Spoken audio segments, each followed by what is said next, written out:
Cellphone அழைப்புகள் இடையே துண்டிக்கப்படுவதை தடுக்க நடவடிக்கை எடுக்காமல் முழு லாபத்தையும் தொலைபேசி நிறுவனங்கள் எடுத்துக் கொள்வதாக ட்ராய் குற்றம் சாட்டியிருக்கிறது. இது தொடர்பாக உச்சநீதிமன்றத்தில் நடைபெறும் வழக்கின் இன்றைய விசாரணையின் போது தொலைபேசி நிறுவனங்கள் மீது ட்ராய் தரப்பில் கடும் விமர்சனங்கள் தெரிவிக்கப்பட்டன. ட்ராய் தரப்பில் ஆஜரான அட்டர்னி ஜெனரல் முகுல் ரோத்தகி 4 அல்லது 5 தொலைபேசி நிறுவனங்கள் தங்களுக்குள் ரகசிய கூட்டு வைத்துக் கொண்டு லாபம் ஈட்டி வருவதாக தெரிவித்தார்.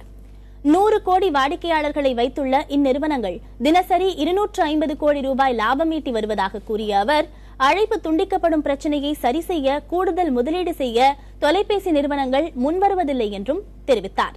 ஓராண்டில் 1 லட்சம் கோடிக்கு மேல் வருவாய் ஈட்டும் இந்த நிறுவனங்களுக்கு அழைப்பு துண்டிப்புக்கான ட்ராய் விதித்துள்ள அபராதம் பெரிய தொகையாக இருக்காது என்றும் முகுல் ரோத்தகி வாதிட்டார். இதையடுத்து அடுத்த கட்ட விசாரணையை வருகிற 26ஆம் தேதிக்கு நீதிபதிகள் ஒத்திவைத்தனர்.